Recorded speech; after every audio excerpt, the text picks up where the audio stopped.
Oh, Nightjar.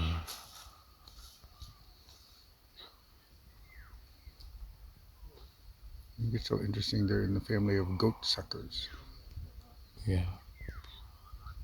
We have common nighthawks, and they come. I've never seen them on the ground, Mm-hmm. but for 2 weeks in August, end of August, beginning of September, they migrate. And some nights you go out and there's none. And I went out one night with a friend. Actually, his partner had just died, and so I went